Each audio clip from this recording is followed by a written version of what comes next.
Hello guys, welcome to crash course education. तो सबसे पहले आप सभी लोगों को जय हिंद।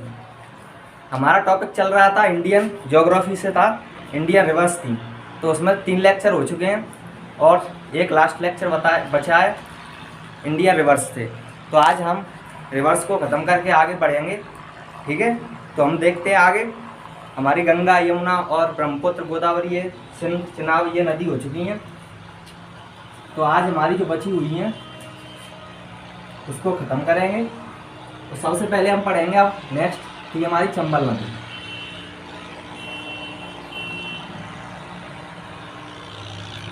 चंबल नदी की बात है।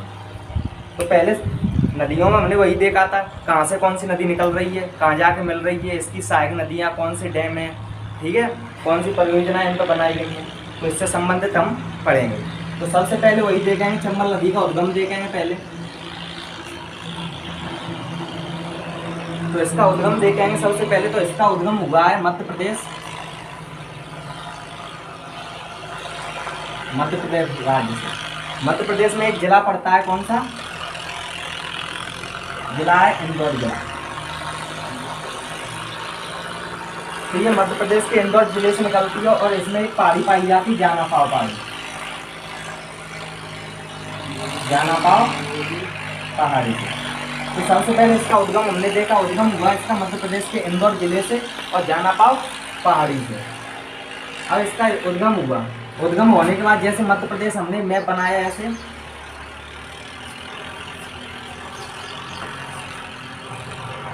करके हमारा मैप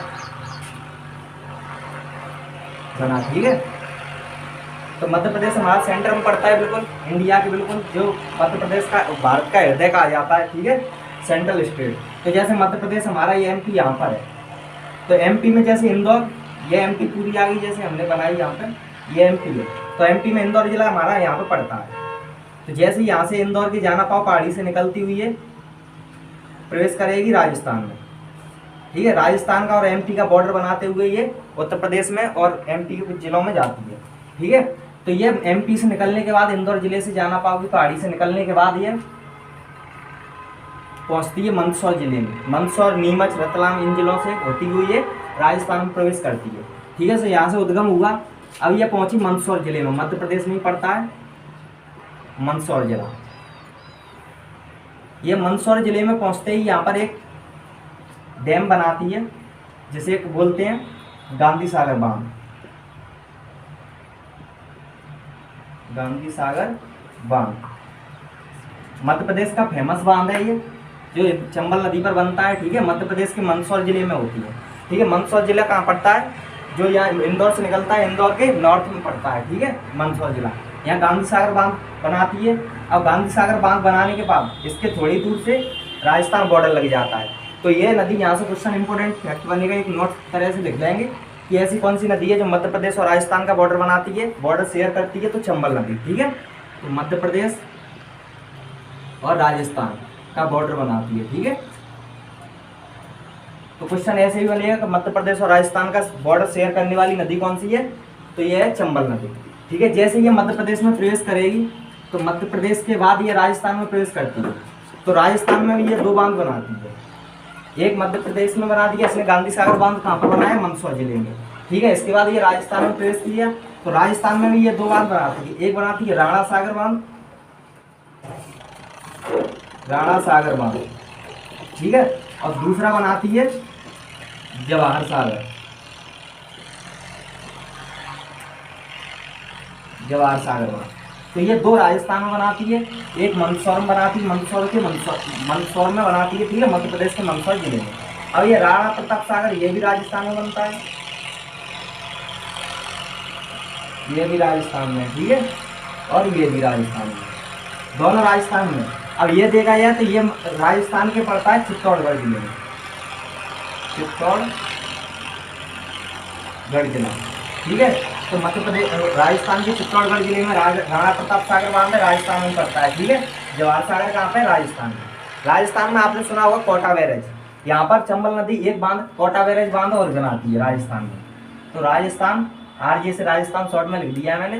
तो राजस्थान में ये बनाती कोटा बैरेज, कोटा बैराज, यहाँ से कोटा बैराज बांध, यहाँ से कई नदियाँ वो नहरें भी निकाली गई हैं, ठीक है, जगह जगह सिंचाई करने के लिए, ठीक है।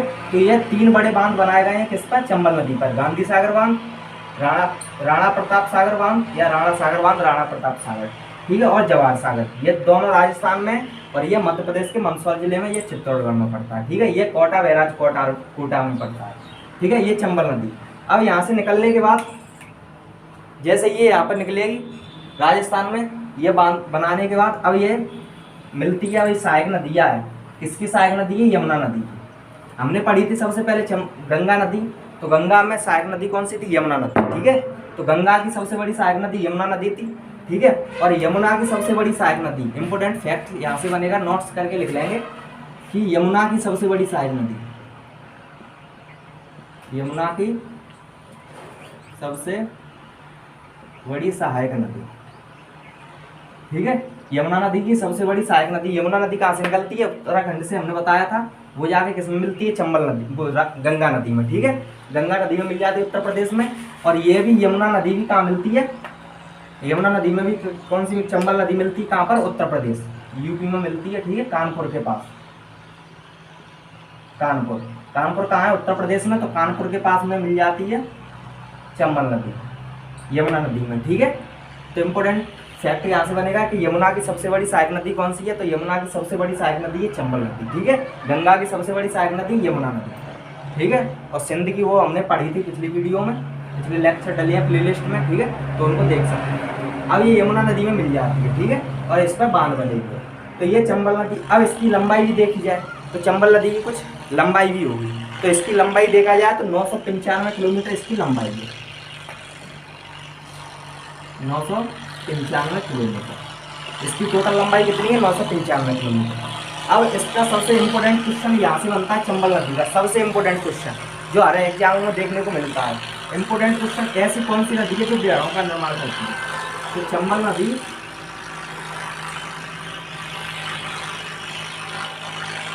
बिहारों निर्माण करती है, ठीक है। तो इम्पोर्टेंट क्वेश्चन यहाँ से ये बनता है कि ऐसी कौन सी नदी है, ये भारत की ऐसी कौन सी नदी है जो गहरे गड्ढों और बिहारों का निर्माण करती है, जो जंगलों से होकर गुजरती है और गहरे गहरे खाई गड्ढे का निर्माण करती है। तो कौन सी नदी है, चंबल नदी, ठीक है। तो चंबल नदी बिहारों का निर्माण करती है और गहरे गड्ढों का, ठीक है, गड्ढों और खाड़ी का निर्माण करती है, ठीक है। क्योंकि ये मात्र एक ऐसी नदी है जो जंगल से होकर निकलती है, इसलिए ये बिहारों का निर्माण करती है और गहरे गड्ढों का निर्माण करती है, ठीक है। तो ये यमुना नदी में मिल जाती है, कानपुर यूपी के पास, यूपी से थोड़ा, वो कानपुर से थोड़ा दूर यूपी में मिल जाती है चंबल नदी यमुना नदी में, ठीक है। इसकी लंबाई टोटल 995 किलोमीटर है, बिहारों का निर्माण करती है। और कहाँ से निकलती है, मध्य प्रदेश के इंदौर जिले से, ठीक है। और उत्तर प्रदेश में कानपुर के पास यमुना नदी में मिल जाती है। तो ये थी हमारी चंबल नदी। इससे बाहर ये जितना था उतना हमने पढ़ लिया, इससे बाहर कोई क्वेश्चन नहीं बनेगा, क्योंकि जो इम्पोर्टेंट थे सबसे इम्पोर्टेंट क्वेश्चन एक तो यहाँ से बनता है, एक इस पर जो बांध बनाए थे हमने 3, वहाँ से क्वेश्चन बनेगा, ठीक है। और किसकी सहायक नदी है, ठीक है, और लंबाई वगैरह जो भी। देखो हमारा पढ़ने का एक ही तरीका है, इम्पोर्टेंट हो या ना हो, क्योंकि एग्जाम का कोई लेवल नहीं होता।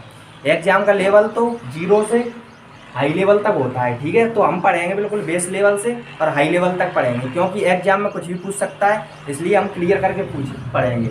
हम ये नहीं देखेंगे कि चंबल नदी है या सोन नदी, ताप्ती नदी, इससे क्वेश्चन नहीं बनता, क्योंकि क्वेश्चन कहीं से भी बन सकता है, इसलिए हम पूरा बेस लेवल से पढ़ते जाएंगे, ठीक है। अब इसके बाद हम देखेंगे, ये हो गई हमारी चंबल नदी। चंबल के बाद हम देखेंगे बेतवा नदी। ये छोटी छोटी नदियाँ हैं, फिर भी हम इनके बारे में पूरा पढ़ेंगे। तो ये चंबल नदी थी। अब चंबल के बाद हम पढ़ेंगे बेतवा नदी।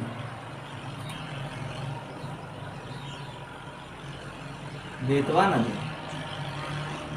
अब इसमें भी हम वही देखेंगे कि ये कहाँ से निकली है, कहाँ मिलती है ज़्यादा, ठीक है। तो इसका उद्गम सबसे पहले देखेंगे हम। इसका उद्गम भी मध्य प्रदेश से हुआ है, एमपी से। मध्य प्रदेश में एक जिला पड़ता है रायसेन जिला, मध्य प्रदेश के रायसेन जिले, मध्य प्रदेश के रायसेन जिले में ही एक गांव पड़ता है कुमरा गांव, कुमरा गांव, ठीक है। तो ये इसका क्या है, उद्गम स्थान है। तो इसका उद्गम स्थान कहाँ है? सबसे पहले तो ये एमपी से निकलती है, मध्य प्रदेश से। ये चंबल नदी भी मध्य प्रदेश से, वो इंदौर जिले से निकलती थी, ये रायसेन जिले से निकलती है। ठीक है, रायसेन भोपाल के पास में पड़ता है, भोपाल, रायसेन, बिरसा वगैरह वहीं पड़ते हैं सब। ठीक है, तो ये रायसेन जिले से निकलती है और कुमरा गांव से निकलती है। देखो नदी कहाँ से, या तो किसी पहाड़ से निकलेगी, पर्वत से, या किसी झील वगैरह बड़े बड़े होते हैं, ठीक है, वहाँ से निकलती है। तो ये कुमरा गांव से ही वहाँ पर एक पहाड़ है, वहीं से निकलती है। ठीक है, बेतवा नदी। अब ये निकलने के बाद मध्य प्रदेश में बहती हुई है, उत्तर प्रदेश में प्रवेश करती है। ठीक है, तो ये मध्य प्रदेश में बहती हुई यूपी में जाती है, और इसका मुहाना बोलते हैं, जिसे हम मुहाना कहाँ जाके मिलती है? तो ये उत्तर प्रदेश में ही मिलती है, किसमें? यमुना नदी में, यमुना नदी में। ठीक है, मिलती है। तो क्या है, बेतवा नदी कहाँ से निकली? रायसेन जिले से निकली, कुमरा गांव से। ठीक है, और ये उत्तर प्रदेश में जाकर यमुना नदी में मिल जाती है। अब ये यमुना नदी में मिल जाती है, इससे पहले चंबल नदी में मिली। अब इस पर भी कुछ बांध बनाए गए। तो जो नदी थोड़ी बड़ी होती हैं, प्रोजेक्ट के हिसाब से होती हैं, तो उन पर कोई प्रोजेक्ट बनाए जाते हैं। ठीक है, तो प्रोजेक्ट किस लिए बनाए जाते हैं? प्रोजेक्ट इसलिए जहाँ पानी की समस्या है वहाँ पर पानी को रुकाकर वहाँ सिंचाई की व्यवस्था की जाए। और सबसे बड़ा प्रोजेक्ट इनका ये रहता है कि इनसे बिजली उत्पादन करना। ठीक है, तो बिजली उत्पादन की, ठीक है, देखो सिंचाई का काम तो होता ही है, यहाँ से प्रोजेक्ट जो बांध बनाए जाते हैं, सिंचाई के साथ साथ यहाँ पर बिजली उत्पादन भी की जाती है। यहाँ 240, कहीं से 580, 560 इतनी मेगा की यहाँ से बिजली बनाई जाती है। तो इस पर कुछ बांध बनाए गए हैं, जैसे एक बांध बना है माता टीला बांध। माता टीला बांध इम्पोर्टेंट है, क्वेश्चन ऐसे बनता है कि माता टीला बांध किस नदी पर बनाया गया है? तो माता टीला बांध किस नदी पर बना है? माता टीला बना है बेतवा नदी पर। और दूसरा बना है एक राजघाट बांध, राजघाट बांध। ठीक है, तो ये दो बांध बनाए गए हैं, दोनों ही मध्य प्रदेश में। ठीक है, दो बांध बनाए गए हैं, दोनों ही मध्य प्रदेश में। ठीक है, अब इसमें माता टीला बांध हो गया, राजघाट बांध हो गया। अब ये जो इंदौर से वो निकली थी चंबल नदी, और रायसेन से निकली है बेतवा नदी, ये दोनों किसके पार्ट है? ये है विंध्याचल। विंध्याचल पठारा आपने पढ़ा होगा, विंध्याचल और सतपुड़ा आपने पढ़े होंगे। तो एक तो विंध्याचल, ये सब पूरा हिस्सा कौन सा आता है? विंध्याचल में। विंध्याचल, ये पूरा पार्ट विंध्याचल पठार का है।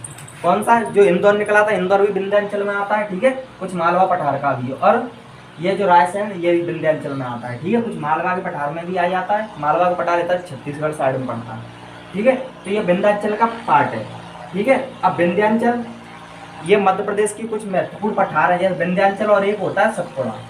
जैसे आगे हम पढ़ाएंगे, जब नर्मदा नदी पढ़ेगी तो नर्मदा नदी इसके बीच से होकर बहती है। ठीक है, तो आगे हम पढ़ेंगे। तो मैंने ये, मेरा मकसद ये था बताने का कि ये विंध्याचल के पार्ट से ही दोनों नदी निकलती है। अब ये हो गई इसकी बेतवा नदी के निकलने का उद्गम हो गया, मुहाना हो गया। इस पर दो बांध बनाए गए हैं, राजघाट बांध और माता टीला बांध। अब इसकी कुछ लंबाई भी होगी, तो हम इसकी लंबाई लिख देंगे। लंबाई इसकी टोटल लंबाई कितनी? 480 किलोमीटर। ठीक है, इसकी लंबाई देखी जाए तो 480 किलोमीटर इसकी लंबाई है। ठीक है, तो क्वेश्चन यहाँ से बनेगा, बेतवा नदी से यहीं से बन जाएगा, या तो यहाँ से बनेगा कि माता टीला बांध या राजघाट बांध किस नदी पर है। ठीक है, बेतवा नदी कहाँ से निकलती है? ठीक है, इसकी लंबाई कितनी है और कहाँ जाके मिलती है? तो यमुना नदी में चंबल बेतवा, यमुना की दोनों सहायक नदियाँ हैं। ठीक है, सबसे बड़ी सहायक नदी है चंबल नदी है। ठीक है, तो यहाँ से क्वेश्चन बन जाएगा। अब इनके और भी नाम है, जैसे चंबल का नाम चरमावती भी है। ठीक है, और भी नाम है, तो उनको हम पढ़ लेंगे। और बेतवा नदी का बेत्रवती भी है, बेत्रावती। ठीक है, ये इनके दूसरे नाम होते हैं, बेतवा नदी का बेत्रावती, चंबल नदी का चरमावती। ठीक है, इस प्रकार से नाम होते हैं। अब यह थी हमारी किसके बारे में?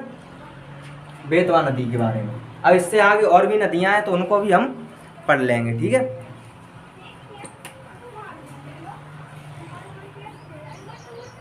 इनकी छोटी मोटी इसमें सहायक नदियां भी इसमें लगती हैं। ठीक है, जैसे चंबल में लगती है काली सिंध वगैरह। ठीक है, क्वारी नदी, यह चंबल की सहायक नदियां हैं इसमें। ठीक है, अब इससे आगे हम पढ़ेंगे नर्मदा नदी।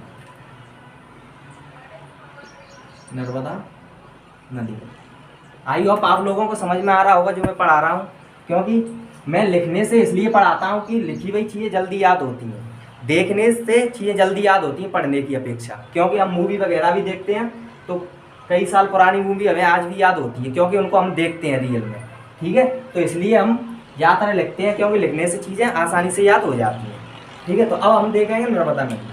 तो सबसे पहले वही देखेंगे नर्मदा नदी में उद्गम, ठीक है, उद्गम। तो नर्मदा नदी ये भी मध्य प्रदेश से ही निकलती है। देखो क्वेश्चन मध्य प्रदेश से ये बनता है, मध्य प्रदेश को नदियों का मायका कहा जाता है क्योंकि बहुत सारी नदियाँ मध्य प्रदेश से निकलती हैं और मध्य प्रदेश से होकर गुजरती हैं, ठीक है। तो मध्य प्रदेश के कई नाम हैं, जैसे मध्य प्रदेश को सोया स्टेट कहा जाता है, सोया स्टेट। सोया स्टेट क्योंकि मध्य प्रदेश में सबसे ज़्यादा दालें मध्य प्रदेश में ही होती हैं, ठीक है, दालें वगैरह और सोयाबीन। तो सोयाबीन में प्रथम स्थान किसका है? भारत में मध्य प्रदेश का। सोया स्टेट कहा जाता है, इसे भारत का हृदय कहा जाता है, भारत का हार्ट, ठीक है, हृदय इसे, ठीक है। इसे नदियों का मायका भी कहा जाता है, नदियों का मायका, ठीक है। तो सोया स्टेट भारत का हार्ट जो बीच में मध्य प्रदेश भारत के बीचा बीच में बिल्कुल होती है, ठीक है। इसे कर्क रेखा भी गुजरती है और नदियों का मायका भी कहा जाता है, ठीक है। तो नर्मदा नदी का उद्गम कहाँ से हुआ है? मध्य प्रदेश से। ये मध्य प्रदेश के बारे में था थोड़ा, मैंने बता दिया, ठीक है। तो मध्य प्रदेश कहाँ से निकलती है? मध्य प्रदेश के, अब मध्य प्रदेश से निकलती है मध्य प्रदेश में एक जगह है विंध्याचल, विंध्याचल और सतपुड़ा श्रेणी में पाई जाती है, सतपुड़ा श्रेणी में पाई जाते हैं मैन जी मध्य प्रदेश के सतपुड़ा, सतपुड़ा श्रेणी, सतपुड़ा श्रेणी में पाई जाती है अमरकंटक, अमरकंटक। ये किस जिले में पड़ता है? ये जबलपुर में पड़ता है, जिला इसका पड़ता है जबलपुर, ठीक है। तो हम देखेंगे कि मध्य प्रदेश नर्मदा में मध्य प्रदेश की सतपुड़ा श्रेणी थी, सतपुड़ा श्रेणी का एक पार्ट है कौन सा? अमरकंटक, यह इसका ही पार्ट है सतपुड़ा श्रेणी का अमरकंटक, ठीक है। अमरकंटक में जिला किसमें, अमरकंटक किसमें आता है? जिला जबलपुर में आता है, ठीक है। मध्य प्रदेश का ही जिला जबलपुर है, इसे में आता है, ठीक है। तो अमरकंटक से निकलती है नर्मदा नदी। और अमरकंटक से निकलने के बाद जैसे मैंने मध्य प्रदेश बनाया, यहाँ सपोज किया भारत के अंदर ये मध्य प्रदेश है, मध्य प्रदेश में ये मध्य प्रदेश है पूरा एमपी, यहाँ पर जबलपुर पड़ता है, ये भी जबलपुर के यहाँ पर वेस्ट पड़ता है ये विंध्याचल, ठीक है। ऊपर पड़ेगा विंध्याचल यहाँ पर और यहाँ नीचे पड़ेगा सतपुड़ा, सतपुड़ा का ये पार्ट है अमरकंटक, ठीक है। तो अमरकंटक से निकलती है कौन सी? नर्मदा नदी। अब यहाँ से इम्पोर्टेंट फैक्ट ये बनेगा, सबसे इम्पोर्टेंट क्वेश्चन ये बनेगा कि ऐसी कौन सी नदियाँ जो दो श्रेणियों के बीच में बहती है? कौन सी नदी? एक तो ऊपर है विंध्याचल, विंध्याचल, और नीचे कौन सी है? सतपुड़ा, सतपुड़ा। और सतपुड़ा का पार्ट कौन सा है? अमरकंटक, ठीक है। तो ये अमरकंटक है, ये सतपुड़ा श्रेणी है, ठीक है। ये मैंने बना दी यहाँ सतपुड़ा श्रेणी, ठीक है।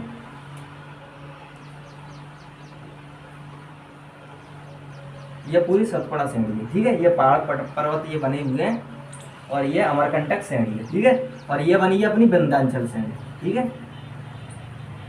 ये विंध्याचल श्रेणी होगी, सतपुड़ा श्रेणी होगी। अब यहाँ से अमरकंटक से निकली नर्मदा नदी, ये नर्मदा नदी निकली नर्मदा। अब इम्पोर्टेंट क्वेश्चन ऐसा बनेगा कि ऐसी कौन सी नदी है जो मध्य प्रदेश की दो श्रेणियाँ, कौन सी श्रेणी है? विंध्याचल श्रेणी और सतपुड़ा के बीच से होकर गुजरती है। तो ऐसी कौन सी नदी है? नर्मदा नदी, ठीक है। नर्मदा नदी एकमात्र ऐसी नदी है जो विंध्याचल और सतपुड़ा दोनों के बीच में बहती है, ठीक है। और ये जैसे ये साइडें होती हैं अपनी, ये पूर्व हो गई, ये वेस्ट हो गई, नॉर्थ हो गई, साउथ हो गई। तो ये कौन सी नदी है? ये पूर्व से पश्चिम की ओर बहती है, यहाँ से निकलेगी और ये पश्चिम की ओर बहने वाली नदी है, ठीक है। पश्चिम की ओर, पश्चिम की ओर चार नदियाँ बहती हैं, समानता से याद करेंगे, ठीक है। साबरमती, माही और नर्मदा, ताप्ती, ठीक है। तो ये नदी अमरकंटक से निकलने के बाद विंध्याचल सतपुड़ा दोनों श्रेणियों के बीच में बहती हुई और ये आगे की ओर जाती हुई एक कहाँ मिल जाती है? जाके खम्मात की खाड़ी में, गुजरात से होकर खम्मात की खाड़ी में हो जाती है, ठीक है। तो ये मध्य प्रदेश है, मध्य प्रदेश के इधर पाया जाता है गुजरात, ये गुजरात में यहाँ से प्रवेश करती हुई गुजरात में और इधर आती है अरब सागर की, अरब सागर। अरब सागर किस में आता है? हिंद महासागर का पार्ट है, दो पार्ट है, बंगाल की खाड़ी, अरब सागर। हमने जियोग्राफी में पढ़ा था, फर्स्ट सेकंड पार्ट थे, मैथ के द्वारा हमने पूरा पढ़ा था, ठीक है। तो ये गुजरात में होती हुई अरब सागर की, यहाँ पर गुजरात के बगल से, जैसे गुजरात ये है तो यहाँ पड़ती है खम्मात की खाड़ी, तो यहाँ जाके खम्मात की खाड़ी में ये मिल जाती है। ठीक है, तो कहाँ से निकलती है ये? मध्य प्रदेश से निकलती है, मध्य प्रदेश में बहती हुई, और ये गुजरात में प्रवेश करती है और गुजरात में भी बहती हुई, ठीक है, ये खम्मात की खाड़ी में गिर जाती है। नर्मदा नदी के किनारे ही बना है statue of unity, Sardar Vallabh भाई पटेल। ठीक है, और गुजरात में ही एक नदी बहती है साबरमती नदी, ठीक है, जो प्रदूषण के आधार पर सबसे बड़ी नदी है। ठीक है, तो सबसे ज़्यादा प्रदूषण साबरमती नदी में था। ठीक है, अब ये मध्य प्रदेश से निकली, गुजरात में बहती हुई खम्मात की खाड़ी में गिर गई। ठीक है, अब इसकी कुछ सहायक नदियाँ आ गई। अब इससे क्वेश्चन, सबसे इंपॉर्टेंट क्वेश्चन ये बनता है, ये आप देख लो, समझ में आ गया होगा। ठीक है, अब इससे सबसे इंपॉर्टेंट क्वेश्चन तो ये बनता है एक गुजरात का, ये गुजरात में बनता है। गुजरात में इंपॉर्टेंट क्या बनता है कि सरदार वल्लभ भाई पटेल, जिसे लौह पुरुष या आयरन मैन भी कहते हैं, जो भारत के पहले गृह मंत्री थे, होम मिनिस्टर। ठीक है, तो कौन थे? सरदार पटेल। सरदार पटेल जो कौन थे? भारत के पहले गृह मंत्री थे, जिन्हें आयरन मैन भी कहते हैं, आयरन मैन। ठीक है, तो आयरन मैन लौह पुरुष कहे जाने वाले सरदार वल्लभ भाई पटेल गुजरात में, मध्य प्रदेश के बाद गुजरात में प्रवेश करती है नर्मदा नदी। तो नर्मदा नदी के किनारे इनमें विश्व की सबसे ऊंची प्रतिमा बनाई गई है। आपने पढ़ा होगा, विश्व की सबसे ऊंची प्रतिमा, सबसे ऊंची प्रतिमा। ठीक है, तो विश्व की सबसे ऊंची प्रतिमा बनाई गई है स्टैच्यू ऑफ यूनिटी, जैसे क्या बोलते हैं, स्टैच्यू ऑफ यूनिटी। ठीक है, तो विश्व की सबसे ऊंची प्रतिमा, क्वेश्चन ऐसे बनेगा कि विश्व की सबसे ऊंची प्रतिमा सरदार वल्लभ भाई पटेल की, जिसे स्टैच्यू ऑफ यूनिटी, सत्यता का प्रतीक बोला जाता है इसे। ठीक है, तो स्टैच्यू ऑफ यूनिटी किस नदी के किनारे? तो नर्मदा नदी है। कहाँ पर है? गुजरात में पड़ता है ये। ठीक है, तो यहाँ से सबसे इंपॉर्टेंट क्वेश्चन ये बनेगा। अब सबसे इंपॉर्टेंट क्वेश्चन एक तो यहाँ से बनेगा। अब यहाँ से भी इंपॉर्टेंट क्वेश्चन बन सकता है कि ऐसी कौन सी नदी है जो विपरीत दिशा में बहती है। विपरीत दिशा यानी कि ज़्यादातर नदियाँ या तो उत्तर की ओर बह रही हैं, या पूर्व की ओर बह रही हैं, या दक्षिण की ओर बह रही हैं। ये नदी, 4 नदी हैं, वैसे 6 नदी हैं पर ये 4 मेन है। ठीक है, कौन सी है? देखो हम ट्रिक लिख देंगे यहाँ पर, समानता। समानता ये तो वही एक प्रकार की ट्रिक के नाम से इसमें 4 अक्षर है, 4 नदी याद हो जाएंगी जो पूर्व से पश्चिम की ओर बह रही हैं। देखो ट्रिक के माध्यम से समानता में सा से हो गया साबरमती, साबरमती। माँ से हो गया माही नदी, माही नदी। ठीक है, ना से हो गया नर्मदा नदी, और एक बचा ता से हो गया ताप्ती नदी। ठीक है, तो ये 4 नदियां ऐसी हैं जो पूर्व से पश्चिम की ओर बहती हैं। ठीक है, 4 नदियां, और भी है आगे लूनी भी बहती है, थोड़ी राजस्थान में निकलती है। ठीक है, कच्ची रण में बहती है, जो वहाँ पे जाके लुप्त हो जाती है राजस्थान में, आगे हम पढ़ेंगे। तो ये 4 नदियाँ, और घग्गर नदी भी बहती है। ठीक है, तो मेन ये 4 नदियाँ हैं, ये 4 नदियाँ पूर्व से पश्चिम की ओर बहती हैं। ठीक है, अब क्वेश्चन ये भी यहाँ से बनता है, एक तो ये होगी जो पूर्व से पश्चिम की ओर बहती हैं। अब एक क्वेश्चन ये बनेगा कि ये डेल्टा का निर्माण नहीं करती, ये डेल्टा का निर्माण नहीं करती, ये करती है एस्चुरी का निर्माण। क्वेश्चन बनेगा ऐसी कौन सी नदियां हैं जो एस्चुरी का, डेल्टा का निर्माण ना करते हुए एस्चुरी का निर्माण करती हैं। तो ऑप्शन दिया होगा, या तो इन 4 में से एक दे देगा, 3 नदियां अलग दे देगा। तो हम देख लेंगे, समानता से याद कर लें, साबरमती, माही, नर्मदा, ताप्ती, ये 4 नदियां डेल्टा का निर्माण नहीं करती, एस्चुरी का निर्माण करती हैं। और डेल्टा एस्चुरी क्या होता है? डेल्टा वो होता है जो चौड़ाई में बहती है, चौड़ाई में जिनका कोई विस्तार लिमिट नहीं होती, या पत्थर वगैरह नहीं होते, इनकी चौड़ाई होती है, रेतीला भाग होता है, समान स्थल होता है। या चंबल नदी या और भी नदी आपने देखी होगी, तो बगल से कोई पत्थर वगैरह नहीं है, पहाड़ है और रेतीली जगह होती है, तो ये होती है डेल्टा, जितनी चौड़ाई बढ़ती जाती है। और एस्चुरी क्या होता है? एस्चुरी एक तरह का होता है, जैसे इधर भी पत्थर की जो बनी हुई है बाउंड्री टाइप, इधर भी बनी हुई है, तो लिमिट इतने में ही बहती है। और इनका प्रेशर, एस्चुरी का प्रेशर हमेशा बहुत ज़्यादा होता है, क्योंकि इनकी लिमिट होती है, चौड़ाई कम होती है। जैसे मैं इसको हटा देता हूँ थोड़ा, उसके बाद बता रहा हूँ।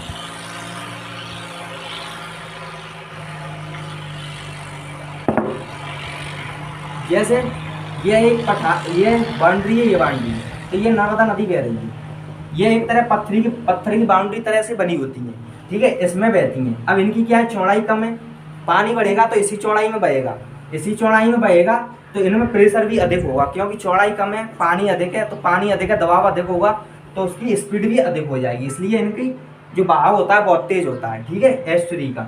और डेल्टा में बहती है तो पानी बढ़ेगा तो उनका साइडों में विस्तार बढ़ता जाता है, पानी साइड में बढ़ता जाता है, इनका ऊंचाई बढ़ती जाएगी। ठीक है, लेकिन प्रेशर भी बढ़ता जाएगा। और एस्टुअरी वही होती हैं जो बाउंड्रीज होती हैं पत्थर की, उनके बीच में बहती हैं, उनका प्रेशर हाई होता है, डेल्टा का नहीं होता। ठीक है, तो ये नर्मदा नदी थी। अब इसकी लंबाई भी देख लेते हैं। नर्मदा नदी की लंबाई है 1312 किलोमीटर। ठीक है, यह नर्मदा नदी की लंबाई है 1312 किलोमीटर। ठीक है, इसकी मध्य प्रदेश में भी है और गुजरात में भी है, सब मिला के इसकी टोटल 1312 किलोमीटर है। ठीक है, मध्य प्रदेश में ज़्यादा है, गुजरात में तो थोड़ी सी है। ठीक है, और इसकी सहायक नदियाँ भी बहुत हैं। सहायक नदियाँ देखी जाए, सहायक नदियाँ, ये सहायक नदियों वाला क्वेश्चन एमपी पुलिस में पूछा जाता है, क्योंकि नर्मदा नदी एमपी पुलिस की, जो एमपी की है वो महत्वपूर्ण नदी है। ठीक है, इसलिए मध्य प्रदेश एमपी पुलिस में क्वेश्चन पूछेगा कि नर्मदा नदी सबसे ज़्यादा सहायक नदी है मध्य प्रदेश में इसी की है। कितनी है, 41 सहायक नदी है इसकी, 41। ठीक है, इसमें से 39 तो नीचे से मिलती हैं, दक्षिणी साइड से, जैसे इधर बह रही है तो नीचा कौन सा हो जाएगा, बाएं साइड से, तो बाएं से मिलती हैं कितनी, 39 नदी बाएं से मिलती हैं और दाएं से नहीं मिलती हैं, 2 नदियाँ दाएं से मिलती हैं। ठीक है, तो क्वेश्चन एमपी पुलिस में पूछा जाता है कि नर्मदा नदी की सहायक नदियाँ कितनी हैं, तो नर्मदा नदी की हैं 41 टोटल सहायक नदियाँ। ठीक है, तो ये नर्मदा नदी थी, इसके बारे में हमने पढ़ा था। ठीक है, और इस पर सरदार सरोवर बांध भी बना है, कहाँ पर, गुजरात में। ठीक है, सरदार सरोवर बांध यहीं पर बना है, जो हमने पढ़ा था, सबसे ऊंची प्रतिमा बनी थी सरदार वल्लभ भाई पटेल की, वहीं पर सरदार सरोवर बांध भी बनाया गया है। ठीक है, तो ये थी नर्मदा नदी, ये हमने नदी पढ़ी। अब इसके बाद छोटी मोटी नदी भी हैं, उनको और थोड़ा देख लो आप। यह थी मेन नदियाँ जो हमने पढ़ी, 3, ये चौथा लेक्चर है, 3 लेक्चर इससे पहले हो गए थे। यदि आप चैनल पर नए हो तो चैनल को सब्सक्राइब करने के बाद प्लेलिस्ट में जाएं, प्लेलिस्ट में बिल्कुल पार्ट 1 से लेकर मैथ की, जीएस की, इंग्लिश की सब वीडियो डली हैं, आप देख सकते हो वहाँ पे जाकर। ठीक है, जो चीज़ बेसिक से क्लियर होती है वो बीच में नहीं होगी। यहाँ पर शायद ये तो नदियाँ अलग अलग पढ़ा रहा हूँ तो समझ में आ रहा होगा, लेकिन और चीज़ जैसे इंग्लिश में नाउन है और मैथ में नंबर सिस्टम है, तो ये तो बेसिक पार्ट 1 से ही पढ़ना पड़ेगा आपको। ठीक है, तो ये तो जियोग्राफी है, तो ये हम चैप्टर वाइज ही पढ़ रहे हैं, नदियाँ ये समझ में आ जाएंगे, लेकिन और सब्जेक्ट समझ में नहीं आएंगे। ठीक है, तो उसमें भी हमने जियोग्राफी पार्ट 1 से पढ़ा था, उसमें पहले पड़ोसी देश वगैरह स्टेट्स वो देखे थे, तो आप वहाँ पे जाके पढ़ लेना। ठीक है, तो इसमें और नदियाँ बची हैं, इसमें नदियों के 3 लेक्चर हो चुके थे, चौथा लेक्चर आज है, तो आज हम नदियाँ फिनिश करेंगे। इसके बाद नेक्स्ट लेक्चर रहेगा हमारा आगे, तो आप चैनल से जुड़े रहें और वीडियो देखते रहें, दोस्तों को शेयर करते रहें। ठीक है, तो अगली हम देखेंगे कृष्णा नदी, ये साउथ की नदी है कृष्णा नदी। ठीक है, वैसे मेन नदी हमने पढ़ चुके हैं, जैसे गोदावरी साउथ की थी, कावेरी थी।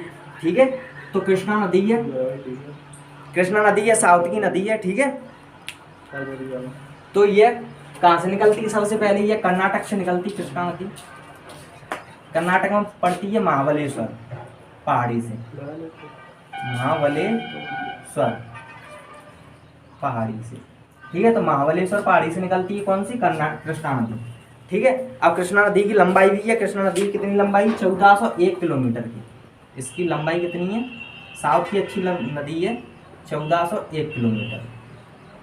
साउथ में 3 ही नदियाँ मेन है, कृष्णा नदी, गोदावरी नदी और कावेरी नदी। ठीक है, इसकी लंबाई 1401 किलोमीटर है, ये महाबलेश्वर पहाड़ी से निकलती है। महाबलेश्वर पहाड़ी कहाँ पड़ता है, पश्चिमी घाट में, पश्चिमी घाट, पश्चिमी घाट, पूर्वी घाट, ये हमने घाट पढ़े थे पिछली वीडियो में, आप देख लेना। ठीक है, अब कृष्णा नदी, यहाँ से सबसे ये पढ़ाने का, इस नदी को पढ़ाने का मकसद एक ही है कि इसमें सबसे इम्पोर्टेंट क्वेश्चन एक बनता है, इसमें एक जल विवाद है, कृष्णा जल विवाद बोलते हैं जैसे अपन, कृष्णा जल विवाद। तो ये जल विवाद है, कावेरी जल विवाद होगी हमने देखा था, ये कृष्णा जल विवाद है। तो कृष्णा का जल विवाद ये 2 स्टेटों में, 2 राज्यों में पड़ता है। 2 राज्य कौन से हैं, उसमें मैंने ट्रिक भी बताई थी, कावेरी नदी पढ़ाई थी। तो कहाँ से कृष्णा नदी है, तो एक तो हो जाएगा कर्नाटक राज्य, कर्नाटक राज्य। ठीक है, और मैंने क्या ट्रिक बताई थी, इसमें कटाक्षर है, तो कटाक्षर कौन सा हो जाएगा, आंध्र प्रदेश, आंध्र प्रदेश। ठीक है, तो कर्नाटक राज्य है, कर्नाटक का कौन सा, कृष्णा कर्नाटक और आंध्र प्रदेश में कृष्णा जल विवाद है। ठीक है, तो ये नदी का यही मकसद है, यहीं से ये क्वेश्चन पूछ लेता है। और ये कहाँ गिरती है, ये बंगाल की खाड़ी में जाके गिर जाती है, बंगाल की खाड़ी में। तो ये कृष्णा नदी के बारे में इंपोर्टेंट फैक्ट थे, इनसे ही क्वेश्चन बन जाता है। ठीक है, अब इसके बाद छोटी मोटी जैसे घग्गर नदी, रामगंगा नदी, इनको मैंने पढ़ा दिया था कब, जब गंगा नदी पढ़ाई थी, क्योंकि ये गंगा की सहायक नदियाँ हैं। गंडक नदी, कोसी नदी, रामगंगा, घग्गर, ठीक है। सरयू नदी, सरयू नदी कहाँ से निकलती है, उत्तराखंड से निकलती है। उत्तर प्रदेश में से सरयू नदी कहते हैं क्योंकि अयोध्या के बगल से है। ठीक है, राम नगरी कहा जाता है, भगवान राम की नगरी अयोध्या। अयोध्या किस नदी के किनारे, सरयू नदी। और जैसे ये बिहार में प्रवेश करेगी तो बिहार में से कौन सी नदी कहते हैं, घग्गर नदी। ठीक है, नाम चेंज होता है। ठीक है, और कोसी नदी, गंडक नदी, गंडक नदी निकलती है नेपाल से। ठीक है, ये भी किसकी, गंगा की सहायक नदियाँ हैं। तो ये छोटी मोटी नदियाँ हैं। ठीक है, सोन नदी भी मैंने पढ़ाई थी, गंगा की सहायक नदियाँ हैं, जो गंगा में नीचे से मिलती है दक्षिण ओर से। ठीक है, बिहार में जाके। तो ये इंपॉर्टेंट नदियाँ थी, और छोटी मोटी नदियाँ हमने सहायक नदियों के रूप में साथ साथ पढ़ते रहे थे। ठीक है, तो आज लेक्चर हमारा यहीं पर समाप्त होता है। ये नदियों वाला पार्ट चाहे इंडियन ज्योग्राफी से, तो ये नदियाँ वाला खत्म होता है। इसके बाद झील वगैरह जो भी आगे टॉपिक रहेगा वो पढ़ाएंगे। आई होप आप लोगों को ये क्लियर होगा। ठीक है, तो आगे नेक्स्ट वीडियो में मिलते हैं आपसे। चैनल देखते रहें, नए हो तो सब्सक्राइब करें, शेयर करें और लाइक करें, अपने दोस्तों तक पहुंचाएं, दोस्तों को जोड़ें। ठीक है, आई होप मिलते हैं नेक्स्ट लेक्चर में। सो जय हिंद, जय भारत।